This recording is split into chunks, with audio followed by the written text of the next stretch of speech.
Hello everybody.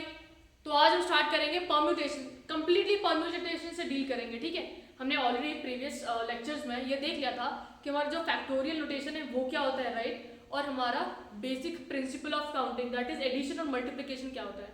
जो आज का हमारा टॉपिक है ना, दैट इज परम्यूटेशन। देखो चैप्टर क्या बोलता है, परम्यूटेशन और कॉम्बिनेशन, राइट। अब परम्यूटेशन क्या होता है और कॉम्बिनेशन क्या होता है। तो आज के लेक्चर में ना हम सिर्फ ये जानेंगे कि परम्यूटेशन क्या होता है और हम कैसे चीज़ों को अरेंज कर सकते हैं, क्या इसमें ऑर्डर मैटर करता है या नहीं करता है। ठीक है, तो आज सिर्फ और सिर्फ हम डिस्कस करने वाले हैं परम्यूटेशन। ठीक है, अगर हम परम्यूटेशन का सिंपल डेफिनेशन देखेंगे ना, वो बोलता है अरेंजमेंट ऑफ ऑब्जेक्ट्स। क्या बोलता है? Arrangement of objects. मतलब किस वे में हम चीज़ों को अरेंज कर सकते हैं, किस वे में हम चीज़ों को अरेंज कर सकते हैं। मतलब परम्यूटेशन में हमारा जो ऑर्डर है इट मैटर्स। ठीक है, वेयर अगर हम कॉम्बिनेशन की बात करें, कॉम्बिनेशन में क्या होता है, सिर्फ और सिर्फ हमें सिलेक्शन करना होता है। कॉम्बिनेशन बहुत सिंपल होता है, that is just selection. 4 object दिए होंगे, कोई भी 3 को सिलेक्ट करो, उसमें तुम कॉम्बिनेशन लगाओगे। बट परम्यूटेशन क्या होता है, अगर मेरे पास कोई 4 ऑब्जेक्ट है, कोई 4 ऑब्जेक्ट है, उसको मैं अरेंज कैसे कर सकती हूँ इन ऑब्जेक्ट्स को। मतलब पहले मेरे को सिलेक्शन भी करना होगा, सिलेक्शन करने के बाद उनका अरेंजमेंट भी करना होगा। तो यहाँ पे सिस्टम कॉम्प्लिकेटेड होता है, बट इस कॉम्प्लिकेटेड सिस्टम को आसान बनाने के लिए हमारे पास परम्यूटेशन का एक फॉर्मूला होता है। सबसे पहले हम ये जान लेते हैं। सोचो मेरे पास ए, बी और सी। अब मैं बोल रही हूँ ए बी सी का अरेंजमेंट बनाना है। और कैसा बनाना है, एक टाइम पे सिर्फ और सिर्फ 2 लेटर्स लेंगे हम। ऐसे सारे अरेंजमेंट बना दो जिसके अंदर हम एक टाइम पे 2 लेटर्स लेते हैं। ठीक है, तो देखो इसके टोटल वेज क्या हो जाएंगे, ए बी, बी सी ए, और फिर बी ए होगा, सी बी हो जाएगा और ए सी हो जाएगा, राइट। ये टोटल क्या होगी तुम्हारे। देखो जब हम मैथ्स करते हैं तो 2 into 3 same as 3 into 2। But अब देखो मैंने क्या बोला है, तुम्हारे परम्यूटेशन में ऑर्डर मैटर्स। ऑर्डर मैटर करता है, मतलब जो आगे आ रहा है और कौन सा पीछे आ रहा है। अगर हम मैथ्स के हिसाब से देखेंगे ए बी और बी तो दोनों इक्वल है, बट परम्यूटेशन में तुम्हारा ऑर्डर मैटर कर रहा है, राइट। तो अगर ए आगे आ गया और बी पीछे आ गया, इसमें बी आगे आ गया और ए पीछे चला गया, तो क्या मैं बोलूंगी A B is equal to B A? क्या परम्यूटेशन के हिसाब से मैं बोलूंगी A B equal to B A? नहीं। क्यों नहीं बोलूंगी मैं ये चीज? क्योंकि यहाँ पे हमारा जो ऑर्डर है वो बहुत ज्यादा मैटर कर रहा है। वो मैटर करता है ना, कौन सा आगे आ रहा है कौन सा पीछे आ रहा है। इसमें ए आगे आ रहा था और बी पीछे आ रहा था, और इसमें बी आगे आ रहा था ए पीछे आ रहा था, राइट। तो यहाँ पे ऑर्डर को चेंज किया गया है ना, तो इसलिए इनकी जो वैल्यूज है या जो एंड रिजल्ट है, जो आउटकम आएगा वो भी डिफरेंट होगा। तो आई होप तुम्हें ये समझ गया होगा कि परम्यूटेशन में क्या मैटर करता है। परम्यूटेशन में what matters the most is your order, कौन सा आगे है कौन सा पीछे है। एक एग्जांपल लेते हैं, तुम्हारे क्लास में 10 बच्चे हैं जिसमें से 4 लड़के और 6 लड़के हैं। ठीक है, अब तुम्हारे टीचर ने बोला कि कोई भी एक लड़का और कोई भी एक लड़की को उठा के लाओ, कोई भी 2 स्टूडेंट्स को उठाओ। उन 2 स्टूडेंट्स में से एक गर्ल होना चाहिए और एक बॉय होना चाहिए, राइट। अब तुम्हें क्या करना है, इन 10 में से कोई एक गर्ल को उठाना है, कोई एक बॉय को उठाना है ना। बस यहाँ पे क्या करना है, एक गर्ल को उठाओ एक बॉय को उठाओ। पहले टीचर ने क्या बोला, कोई भी 2 स्टूडेंट्स को उठा के लाओ, बस एक गर्ल होना चाहिए और एक बॉय होना चाहिए। ठीक है, इसमें क्या हो रहा है, तुम्हें सिर्फ एक जाके बॉय को उठाना है और एक जाके गर्ल को उठाना है, राइट। यहाँ पे तुम्हें कुछ रेस्ट्रिक्शंस है तुम पे नहीं है, बट तुम्हारे टीचर ने बोला कि जो तुम फर्स्ट कैंडिडेट लाओगे ना मेरे पास, वो बॉय होना चाहिए। जो फर्स्ट कैंडिडेट लाओगे वो बॉय होना चाहिए, और जो सेकंड कैंडिडेट होना चाहिए वो होनी चाहिए गर्ल। वो क्या होनी चाहिए, गर्ल। अब देखो तुम्हारी क्लास है, ठीक है। केस 1 क्या बोला मैंने, टीचर ने 2 स्टूडेंट्स को बुलाया रूम में, ठीक है, वाई वाले लेके। ठीक है, चलो वाई। तुम्हारे क्लास में कितने बच्चे थे, टोटल 10 बच्चे थे, ठीक है। अब उन्होंने क्या बोला, कोई भी स्टार्टिंग के 2 स्टूडेंट्स को बुलाओ एक, बट जो 2 स्टूडेंट्स को तुम बुला रहे हो उसमें से एक बॉय होना चाहिए और उसमें से एक गर्ल होनी चाहिए, राइट। तो तुम पहले बॉय को भेजो या तुम गर्ल को भेजो। देखो तुम्हारे पास स्टूडेंट कितने थे, 10। अब इधर क्या करना है, 10 में से कोई भी 2 बच्चों को सिलेक्ट करना है। तुमको क्या करना है, कोई भी 2 बच्चों को सिलेक्ट करना है और मैम के पास भेज देना है। ठीक है, 2 बच्चों को सिलेक्ट करना है और मैम के पास भेज देना है। और अरे कैसा होना चाहिए, एक बॉय और एक गर्ल। इससे मैटर नहीं करता कि पहले कौन जा रहा है रूम में, यहाँ पे ऑर्डर मैटर कर रहा है क्या, तुम गर्ल पहले गर्ल को भेजो या बॉय को भेजो। मैम को मतलब किससे है, दो स्टूडेंट से मतलब है, चाहे पहले बॉय जाए या गर्ल जाए, इससे मैटर नहीं पड़ रहा, गर्ल जाए या बॉय जाए मैटर नहीं पड़ रहा, राइट। अगर ऑर्डर मैटर नहीं करता है ना, दैट इज योर कॉम्बिनेशन, उसको क्या बोलते तुम, कॉम्बिनेशन। बट तुम्हारे टीचर ने स्ट्रिक्टली बोल रखा है कि जो पहला कैंडिडेट आएगा मेरे रूम में वो बॉय होना चाहिए, वो क्या होना चाहिए, बॉय, और जो सेकंड आएगा that should be a girl. क्या तुम बॉय की जगह पे गर्ल को भेज सकते हो, नहीं, क्योंकि मैम ने एक ऑर्डर डिफाइंड है, मैम ने एक ऑर्डर डिफाइन किया है यहाँ पे, ऑर्डर डिफाइन किया है कैसा कि पहला जो आएगा that should be a boy, जो सेकंड आएगा that should be a girl, है ना, यहाँ पे ऑर्डर डिफाइंड है। जब ऑर्डर डिफाइंड है तो इसको क्या बोलते हो तुम, परम्यूटेशन, है ना। तो तुम सबसे पहले जब कैंडिडेट्स उठाने जाओगे उसमें से तुम पहले किसको उठाओगे, बॉय को उठाओगे, उसके बाद ही गर्ल को उठाओगे ना। तुम क्या बोलोगे, पहले लड़का जाएगा उसके बाद लड़की जाएगी, राइट। तुम एक साथ पहले गर्ल को नहीं भेज सकते, क्यों, क्योंकि यहाँ पे तुम्हारे टीचर ने तुम्हारा ऑर्डर डिफाइन किया हुआ है, टीचर ने ऑर्डर डिफाइन किया हुआ है ना। देखो फर्स्ट केस में क्या बोला है, दो बच्चों को बुलाते मेरे को वाइवा लेना होगा, तो पहले लड़की को भेज लड़के को भेज, फर्क नहीं पड़ता। बट सेकंड केस में बॉय पहले आना चाहिए फिर गर्ल, तो देखो इस केस में ऑर्डर मैटर कर रहा है, इस केस में ऑर्डर मैटर नहीं कर रहा, तुम पहले लड़की को भेजो लड़की को भेजो, या पहले लड़की को भेजो फिर लड़के को भेजो, राइट। जहाँ पे तुम्हारा ऑर्डर मैटर करता है ना, दैट इज योर परम्यूटेशन, उसको क्या बोलते हो तुम, you call it permutation. Permutation is nothing but arrangement of objects that are given to you, arrangement of objects. अब देखो इसको डिनोट कैसे करते हैं, N P R, permutation of N objects, या कितने वेज में तुम ऑब्जेक्ट्स को अरेंज कर सकते हो ना, it is given by this formula, ठीक है। तो इसका ये होता है N factorial upon N minus are factorial. ये फॉर्मूला सब लोग नोट डाउन कर लो, बहुत इंपॉर्टेंट फॉर्मूला है, तुम्हें आगे बहुत काम आएगा। एनपीआर, एनपीआर क्या बताते हैं, arrangement of objects, NPR N factorial upon N minus are factorial. पहले हम इस पे कुछ क्वेश्चंस करेंगे, उसके बाद हम वर्ड प्रॉब्लम से मूव ऑन करेंगे, ठीक है। तो फटाफट से नोट डाउन कर लो ताकि हम आगे बढ़े।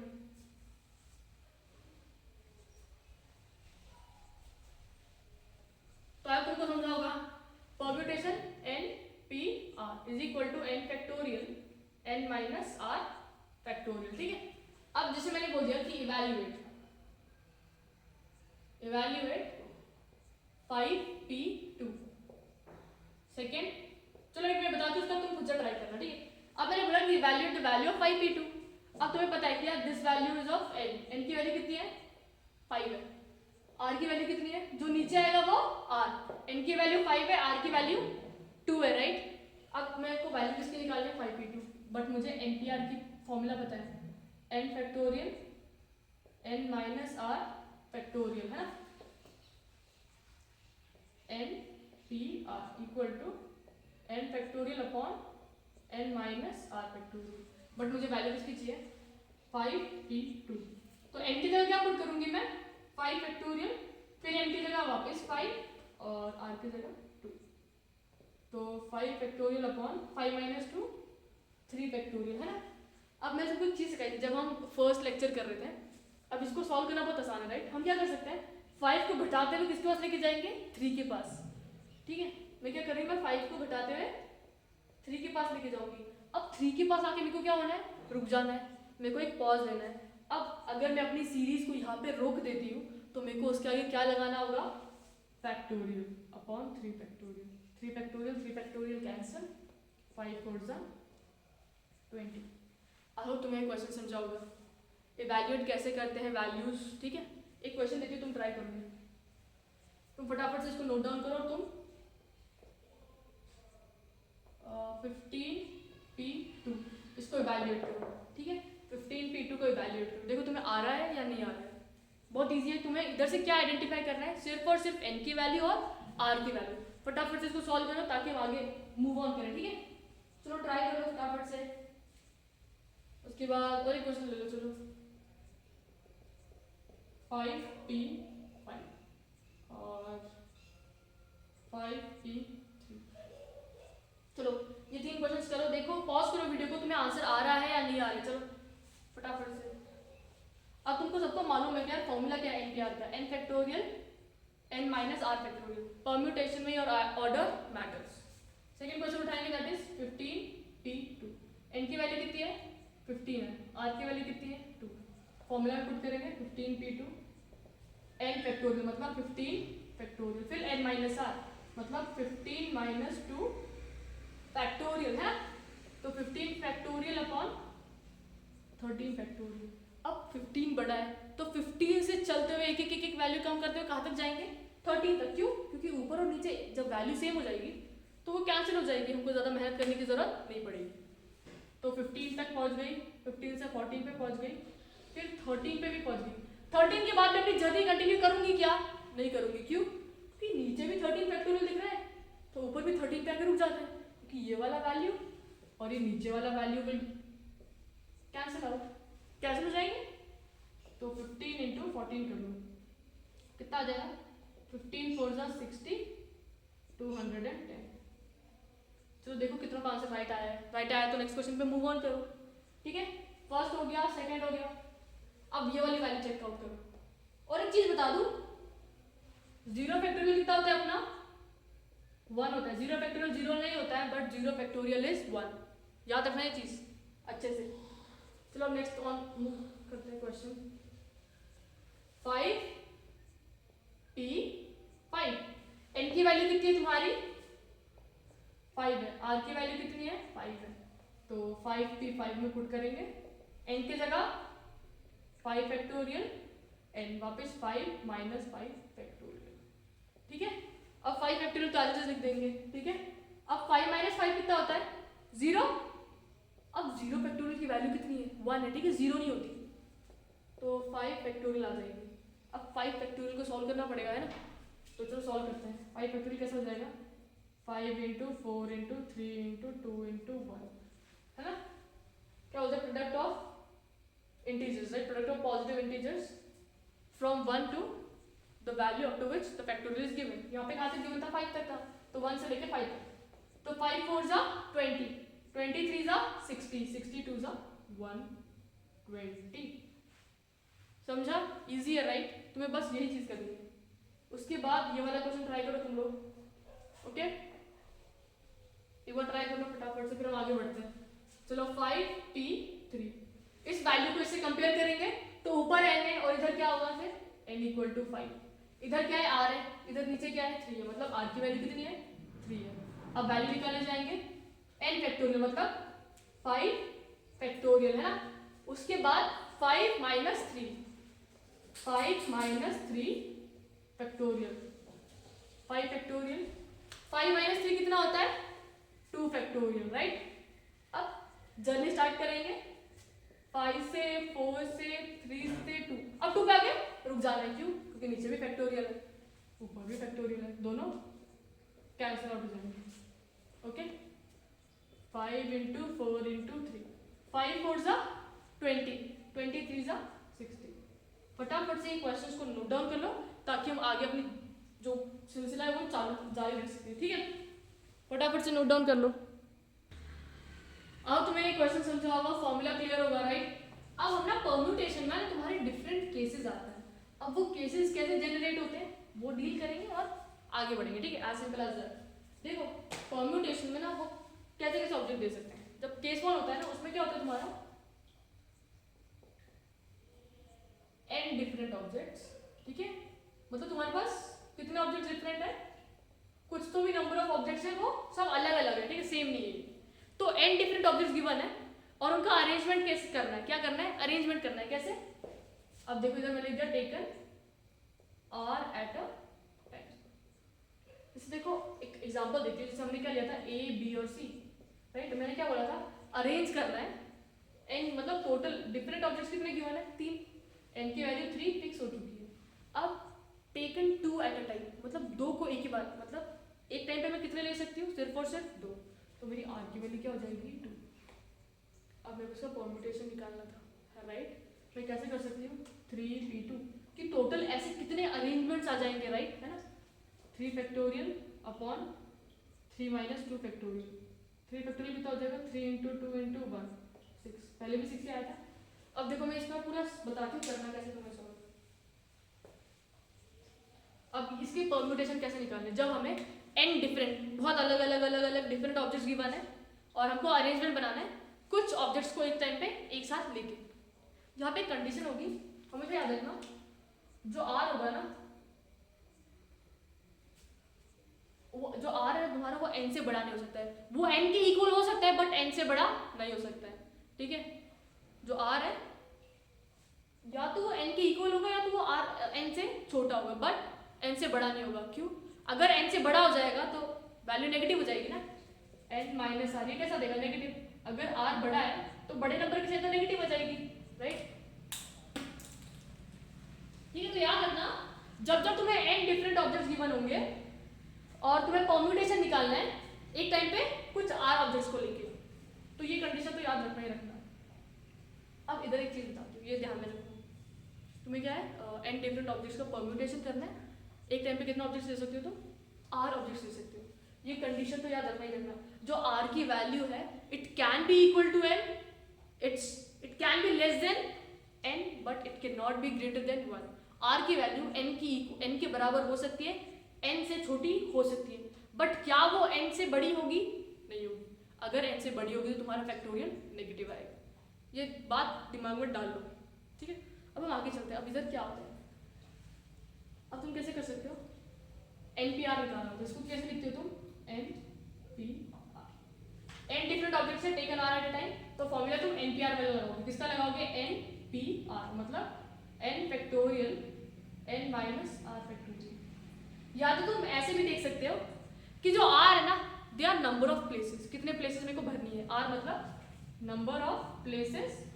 आर को कैसे लिख सकते हो? नंबर ऑफ प्लेसेस और एन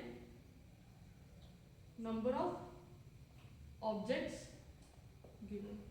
तो हमेशा याद रखना जब तुम्हारे पास डिफरेंट ऑब्जेक्ट्स होंगी और उनको तुम अरेंज कर सकते हो आर प्लेसेस में, तो तुम फॉर्मूला क्या लगाओगे? N P r. तो कौन सा फॉर्मूला लगाओगे? N P r. जब हम क्वेश्चन सॉल्व करेंगे तुम्हें ज्यादा क्लैरिटी मिलेगा, ठीक है। तुम फटाफट से ये चीज केस 1 लिख लो, फटाफट से नोट डाउन कर लो ताकि हम आगे बढ़े, ओके। चलो फटाफट से लिख लो ये चीज। मैं क्वेश्चन देती हूँ तुमको, हम क्वेश्चन के थ्रू समझेंगे इस चीज को। अब देखो मैंने क्या बोला, देखो ये कंडीशन याद रखना यहाँ पे 0 greater than equal to r greater than n, ठीक है। अब देखो फर्स्ट क्वेश्चन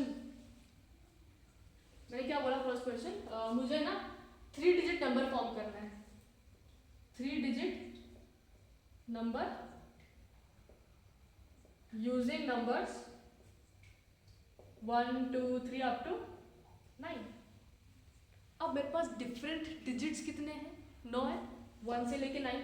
इन सबका यूज करके मेरे को एक 3 डिजिट नंबर फॉर्म करना है ना, इन सबका। तो मेरे पास नंबर ऑफ चॉइसेस या मेरे पास डिफरेंट डिजिट्स कितने हैं? 9 है, मतलब n की वैल्यू यहाँ पे कितनी हो गई?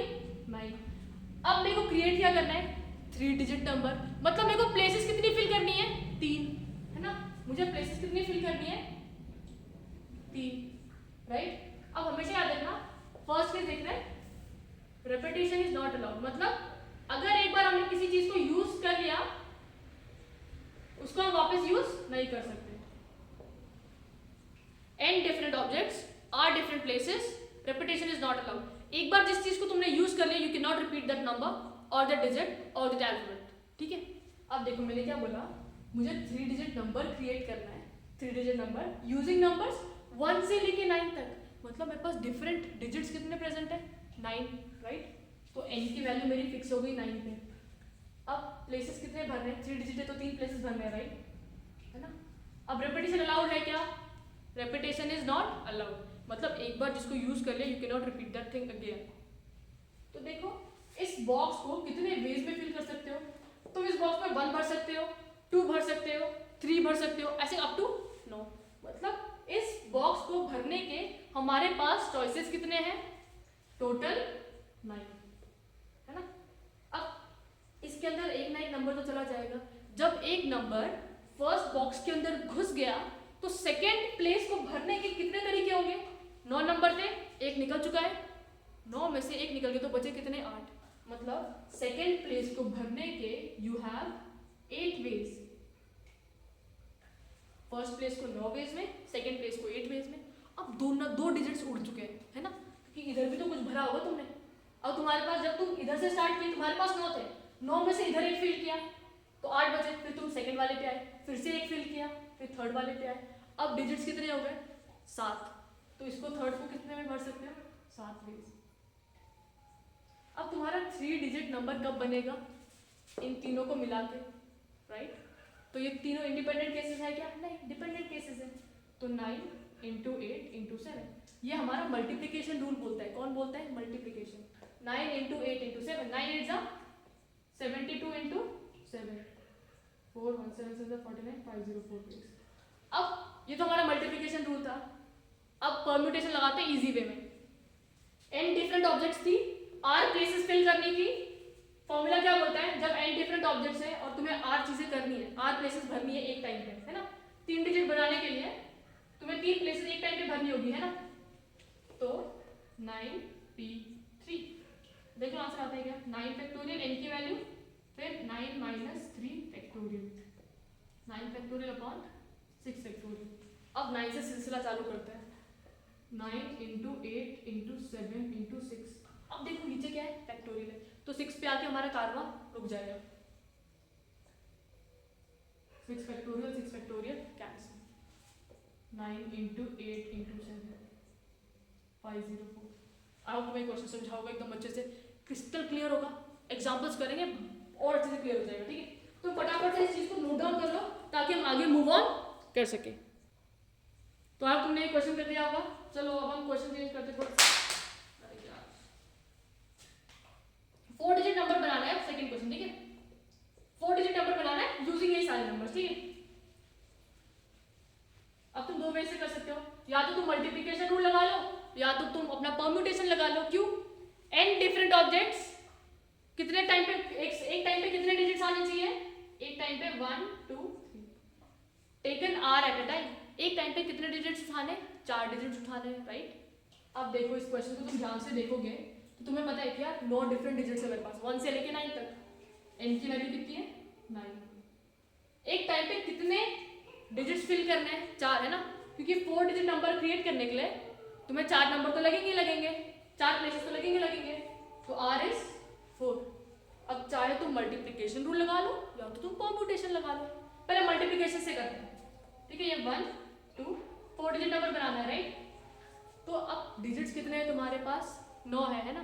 तो फर्स्ट प्लेस को भरने के कितने तरीके हो जाएंगे, 9। अब एक डिजिट तो यहाँ पे चला गया, बैठ चुका है यहाँ पे। अब जब आगे मूव फॉरवर्ड करेंगे, अब तुम्हें ये समझ आना चाहिए कि यहाँ पे जब एक डिजिट भर दिया तो वही डिजिट हम वापस क्यों नहीं भर रहे, क्योंकि इन केसेस में रिपीटेशन इज नॉट अलाउड। मतलब एक नंबर को जिसको तुमने यूज कर लिया उसको हम वापस यूज नहीं कर सकते। इसलिए जो नंबर एक बार बैठ चुका है वो आगे बढ़ेगा नहीं बढ़ेगा, क्योंकि रिपीटेशन अलाउड नहीं है। अगर 1 यहाँ पे बैठ चुका है तो क्या वो वापस रिपीट हो सकता है, नहीं, क्योंकि इन केसेस में रिपीटेशन इज नॉट अलाउड। तो फर्स्ट प्लेस को भरने के तरीके इज 9, एक नंबर बैठ चुका है, टोटल 9 थे, 9 में से एक बैठ चुका है, तो बचे कितने 9 माइनस 1, मतलब इस प्लेस को you can fill it in 8 ways, है ना। अब 8 वेज में भरा, फिर यहाँ पे एक नंबर बैठ जाएगा, फिर 8 में से एक नंबर वापस गायब हो गया, फिर बचे कितने 7। अब 7 में से फिर एक यहाँ पे बैठ चुका है, फिर जब आगे जाएंगे तो बचेंगे कितने 6। अब हमें 4 डिजिट नंबर क्रिएट करना है, तो क्या ये सारी बॉक्स इंडिपेंडेंट है, नहीं, सब डिपेंडेंट है। जब ये पूरा काम कंप्लीट होगा तभी मेरा डिजिट कंप्लीट होगा, राइट। तो इसमें टोटल वेज क्या हो जाएंगे, 9 इंटू 8 इंटू 7 इंटू 6। ये तुम्हारा क्या था मल्टीप्लिकेशन रूल, बट हम इतना खिचखिच क्यों करें, हमको पता है कि यार नाइन ऑब्जेक्ट्स गिवन है, उनको कितने प्लेसेस में भरना है एक टाइम पे, 4 डिजिट मतलब 4 प्लेसेस, तो 9p4 different objects that can be filled in these places and the places that are given to us 1 2 3 4। एक टाइम पे कितने डिजिट उठा सकते हो, 4 ही ना, 4 डिजिट नंबर क्रिएट करना है, तो 9 फैक्टोरियल 9 माइनस 4 फैक्टोरियल, राइट। तो 9 इसको इधर लिखते, ठीक है। तो क्या हो जाएगा 9 फैक्टोरियल अपॉन 9 माइनस 5 4 5, तो 9 इंटू 8 इंटू 7 इंटू 6 इंटू 5। अब 5 के आगे जर्नी कंटिन्यू करोगे नहीं, डिनोमिनेटर में 5 दिख रहा है तो इधर आके रुक जाएंगे। तो देखो इधर आंसर लिखा है 9 इंटू 8 इंटू 7 इंटू 6। तो टोटल अरेंजमेंट्स दोनों केस में सेम आ रही है ना। तो 9 इंटू 8 इंटू 7 कितना था 504 इंटू ये था और इंटू 6, 6 4 जा 24, 6 0 3024। मतलब 1 से लेके 9 तक जो नंबर्स का यूज करके हम 4 डिजिट नंबर क्रिएट कर सकते हैं, टोटल बेस कितने हैं 3024। चलो मुझे आई होप मैं समझ आ गया होगा क्वेश्चन। फटाफट से नोट डाउन कर लो ताकि हम और डिफरेंट काइंड ऑफ क्वेश्चन करें।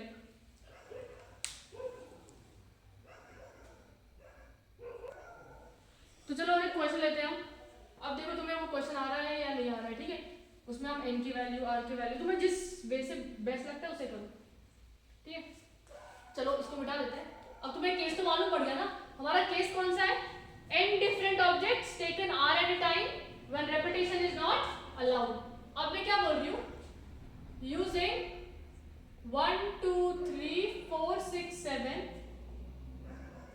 फॉर्म अ 3 डिजिट नंबर, ठीक है। अब तुम्हें क्या क्रिएट करना है, एक 3 डिजिट नंबर। मतलब एक टाइम पे कितने डिजिट उठा सकते हो तुम, सिर्फ और सिर्फ 3, राइट। 1 2 1 2 एंड 3। अब तुम्हारे पास चॉइसेस कितनी है वो देखो, किनका यूज करना है, इन्हीं नंबर्स का यूज करना है ना। तो तुम्हारे पास चॉइसेस अवेलेबल कितनी है, 1 2 3 4 5 6। मतलब n की वैल्यू कितनी हो गई 6। मतलब इन 6 नंबर का यूज करके ही हमें एक 3 डिजिट नंबर क्रिएट करना है।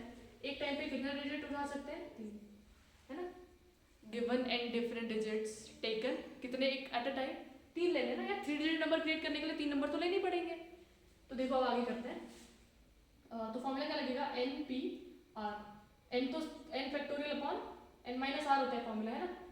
तो ये कितना है 6 factorial 6 minus 3 factorial, 6 factorial upon 3 factorial, 6 into 5 into 4 into 3। 3 पे आके रुक जाना है क्योंकि 3 फैक्टोरियल कट जाएंगे। तो 6 5 जा 30, 30 इंटू 4 120 बेस। अब तुम्हें क्वेश्चन समझाऊंगा यार, फटाफट से इसे नोट डाउन कर लो ताकि मैं एक डिफरेंट सेट ऑफ क्वेश्चंस तुम्हें दे सकूं। अगर इसी का मैंने बोल दिया होता कि I want to create a या फॉर्म अ 2 डिजिट नंबर, उस टाइम पे क्या करते तुम, पॉज करो वीडियो को, सोचो और ट्राई करो। ओके, फटाफट से इन चीजों को ट्राई करो तुम लोग। 2 डिजिट नंबर बोलते तो एक टाइम पे कितने डिजिट्स उठाने पड़ते तुमको, सिर्फ और सिर्फ 2। कितने उठाने पड़ते, सिर्फ और सिर्फ 2, है ना। तो यहाँ पे r की वैल्यू क्या हो जाती, 2, राइट। तो इधर फॉर्मूला कैसा हो जाता, 6p2, 6 फैक्टोरियल 6 माइनस 2 फैक्टोरियल, है ना। तो ये कैसा हो जाता 6 upon 4 factorial, that is 6 into 5 into 4 factorial, 4 factorial cancel. तो सिर्फ और सिर्फ 30 बेस, 30 बेस से तुम 2 डिजिट नंबर क्रिएट कर सकते थे, है ना। अब तुम्हें समझा होगा क्वेश्चन भी। अब आगे बढ़े, 6p2 6p3, okay okay right. चलो एक क्वेश्चन देखती हूँ, ये ट्राई करना, देखो तुम्हें आ रहा है या नहीं आ रहा। अब क्वेश्चन थोड़ा चेंज करेंगे। Question using 1 2 3 4 5 create a 3 digit number. Okay, फटाफट से क्वेश्चन को सॉल्व करो ताकि हम आगे मूव ऑन करें। ओके, इसकी जगह 3 की जगह 4 लो, क्या लो 4, चलो 4 लो। अब ट्राई करो, अब देखो क्या होगा सिलसिला, ठीक है। ट्राई करो, पॉज करो। अब ऑप्शंस कितने अवेलेबल है हमारे पास, इन 5 डिजिट का यूज करके हमें 4 डिजिट नंबर क्रिएट करना है। मतलब एक टाइम पे कितने डिजिट उठा सकते हो तुम, सिर्फ और सिर्फ 4, राइट। 1 2, राइट, है ना। तो इधर r की वैल्यू तो सेट हो चुकी है 4 और n की वैल्यू 1 2 3 4 5। फॉर्मूला क्या होता है, n डिफरेंट डिजिट्स या n different objects taken r eight a time, n p r। तो 5p4, है ना। तो कैसे लिखोगे, 5 फैक्टोरियल 5 माइनस 4 फैक्टोरियल। तो 5 factorial upon 1 factorial, 1 factorial is simply 1। तो आंसर कितना आ गया 5 फैक्टोरियल। मतलब 5 इंटू 4 इंटू 3 2 into 1 है ना, तो कितना हो जाएगा 120 वेज। मतलब एक 4 डिजिट नंबर तुम कितने वेज, इन 4 डिजिट, इनमें से कोई भी 4 डिजिट यूज करके कितने क्रिएट कर सकते हो, 120 वेज में क्रिएट कर सकते हो। ठीक है, अब इसके सब पार्ट दे देती हूँ। हाउ मेनी, चलो ये लिख लिया होगा, फटाफट से नोट डाउन कर लो ताकि मैं नेक्स्ट पार्ट दूँ इसका, फटाफट से नोट डाउन कर लो। ठीक है, वीडियो को पॉज करना इस बार, ये क्वेश्चन तुम खुद से ट्राई करो। ठीक है, using create 4 digit even number. अब आया तुमको सबको मालूम होगा कि यार इवन नंबर की कंडीशन क्या होती है। तो लास्ट डिजिट होता है that should be divisible by 2, right. अगर वो नंबर जो भी लास्ट नंबर 2 के टेबल में जाता है मतलब that is even number. Try करो ये क्वेश्चन, ट्राई करो ट्राई बट डोंट क्राई। ठीक है, फटाफट से ट्राई करो। ओके, ट्राई करो। देखो मैं बताती हूँ अभी। अब तुमने पॉज करके ट्राई किया होगा, आंसर भी आ चुका होगा 1 2 3 4 5। तो एन तो तुम्हारे पास 5 है और डिजिट भी तो 4 ही क्रिएट, 4 डिजिट नंबर ही क्रिएट करना है, राइट। इसमें तो चेंजेस नहीं आएंगे। बट अब चेंजेस यहाँ पे देखो, तुम्हें चीज़ों को ना एकदम अच्छे से एनालाइज करते हुए चलना है। ठीक है,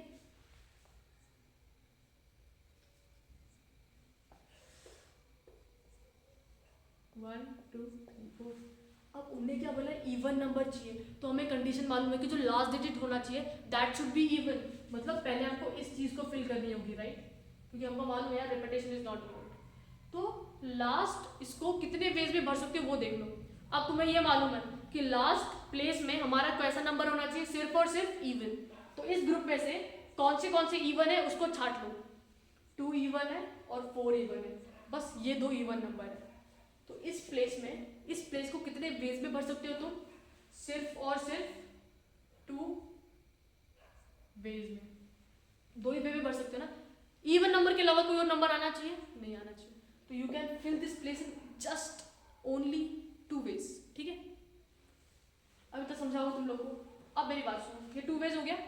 अब दोनों नंबर तो जाके बैठने नहीं वाले, कोई एक नंबर बैठ जाएगा। अब सोचो इसमें से कोई एक नंबर जाके बैठ चुका है उधर, इसमें से कोई एक नंबर चला गया और बैठ गया। अब तुम्हारे पास पहले कितने थे, 5 थे। 5 में से इस प्लेस में कोई एक इवन नंबर जाके बैठ चुका है। अब तुम्हारे पास नंबर बचे हुए कितने हैं, 4। तुम्हारे पास नंबर बचे हुए 4, प्लेसेस कितनी फिल करनी है, 1 2 3, राइट।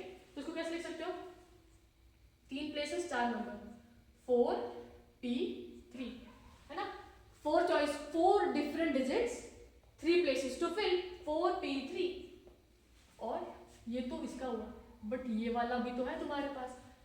और ये पूरा 4 डिजिट नंबर कब क्रिएट होगा, जब ये भी आए, राइट। मतलब ये पूरा इस पे भी डिपेंड कर रहा है।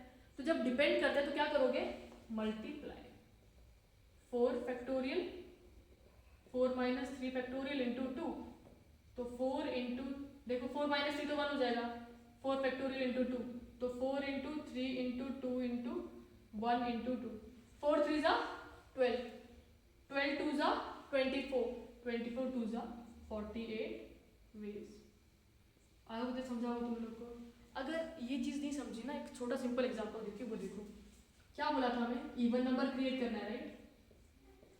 तुमको पता है क्या, जो लास्ट प्लेस है ना उसमें सिर्फ और सिर्फ इवन नंबर बैठना चाहिए। अब तुम्हारे पास इवन नंबर तो 2 ही थे, तो 2 इसको फिल कितने वेज में कर सकते हो, 2 वेज। या तो 2 बैठेगा या तो 4 बैठेगा। 2 को भरने का एक, देखो जब 2 बैठेगा तो फर्स्ट में, 4 बैठेगा तो सेकंड में, 2 वेज इधर आ गए। अब दोनों में से कोई ना कोई नंबर तो इधर जाके बैठेगा ही बैठेगा, जरूर बैठेगा, राइट। 5 में से एक नंबर चला गया तो बचे कितने, 4 नंबर, है ना। तो इस प्लेस को कितने वेज में भर सकते हो, इसको 4 वेज में भर सकते हैं। इसको कितने वेज में, अब 4 में से एक नंबर इधर बैठ चुका है, तो नेक्स्ट प्लेस में कितने वेज में भर सकते हो, 3। अब 3 में से वापस एक नंबर बैठ चुका है, इसको कितने वेज में भर सकते हो, 2। और ये ऑलरेडी तुमको पता है क्या, इसको तो 2 वेज में भरने के आशंका है, तरीका है, सॉरी। इसको मल्टीप्लाई कर लोगे क्योंकि तुम्हारा नंबर तभी जनरेट होगा जब सारे आप एक साथ आए हो। एक साथ आ रहे मतलब डिपेंड कर रहे एक दूसरे पे। 4 3 12, 12 2 24, 24 2 48। इजी, आई होप तुम्हें ये समझा होगा। फटाफट से नोट डाउन कर लो ताकि हम नेक्स्ट क्वेश्चन पे मूव ऑन करें। ओके,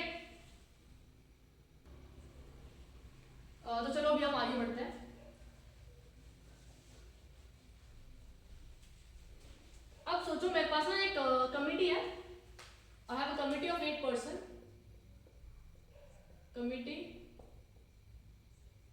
8 पर्सन, और इन 8 पर्सन में से ना मुझे एक चेयरमैन चूज करना है और एक vice chairman. Choose a chairman and vice chairman. एक कमेटी है 8 लोगों की, उसमें से हमें एक चेयरमैन चूज करना है, एक वाइस चेयरमैन चूज करना है। अब मैं क्वेश्चन पूछ रही हूँ, in how many ways can we do this? कितने वेज में हम एक चेयरमैन और एक वाइस चेयरमैन को भर सकते हैं? अब देखो इधर डिफरेंट क्या है, पर्सन डिफरेंट है, राइट? तो मतलब मेरे पास चॉइसेस कितनी अवेलेबल है, 8 लोगों की चॉइसेस है। मैं इन 8 में से किसी को भी चेयरमैन बना सकती हूँ और किसी को भी वाइस चेयरमैन बना सकती हूँ। और ऐसा नहीं होना चाहिए जो चेयरमैन की पोजीशन ले रहे हैं वो वाइस चेयरमैन के लिए, मतलब रेपिटेशन इज नॉट अलाउड। जिसने चेयरमैन की पोजीशन ले ली वो वाइस चेयरमैन नहीं बन सकता, तो रेपिटेशन इज नॉट अलाउड। ठीक है, अब तुम्हारे पास चॉइसेस है, तुम ट्राई करो, वीडियो को पॉज करो, ट्राई करो, देखो आ रहा है या नहीं आ रहा। उसके बाद वीडियो को ऑन करके सोल्यूशन देखना। ओके, ट्राई करो फटाफट से। अब देखो कम्युनिटी ऑफ 8 पर्सन, मतलब I have 8 different choices available with me, right? So n comes out to be 8, n 8 है। अब 8 में से मेरे को एक टाइम पे कितने पोस्ट फिल करना है? I need to fill just 2 post, right? One is chairman and the other one is your vice chairman, है ना? चेयरमैन बनना है और वाइस चेयरमैन, कोई भी आ सकता है। तो जब मैं चेयरमैन बना ही रहूंगी तो मेरे पास चॉइसेस कितने होंगे? 8, क्योंकि अब तक किसी ने कोई पोजीशन होल्ड नहीं कर रखी है, राइट? तो 8 के 8% वेले बैठे हुए हैं, तो 8 में से किसी एक को भी उठा के चेयरमैन बना सकती हूँ, राइट? तो इसको फिल करने के 8 चॉइसेस है। अगर मेरे पास यहाँ पे एक चेयरमैन आ चुका है, मैंने एक बंदे को सिलेक्ट कर लिया है, ठीक है, एक बंदा यहाँ पे जो आ चुका है, क्या वो वाइस चेयरमैन बन सकता है? तो मतलब इसको तो 8 वेज में भर लिया। अब 8 में से एक मेंबर कम हो चुका है, बचे कितने? 7। तो इसको कितने वेज में फिल कर सकते हो तुम? 7। तो टोटल वेज कितने हो गए तुम्हारे? 8 × 7 56। ये था हमारा मल्टीप्लिकेशन रूल से। बट हमारा परम्यूटेशन वाला रूल क्या बोलता है? अगर तुम्हारे पास n डिफरेंट लोग हैं, कितनी पोजीशन फिल करनी है? 2।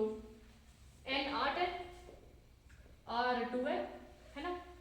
तुम सिंपली फॉर्मूला लगा दो NP/R1। ओके, क्या हो जाएगा? 8 factorial 8 - 2 factorial 8 factorial upon 6 factorial.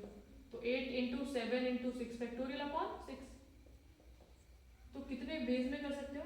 56 veg है तुम्हारे पास। ओके, अब तुम्हें क्वेश्चन समझा होगा अच्छे से। नेक्स्ट लेक्चर में हम डिफरेंट और क्वेश्चंस करेंगे इस चीज से, इसी टॉपिक से related. Okay, hope you like the video guys. अच्छे से प्रिपरेशन करते रहो।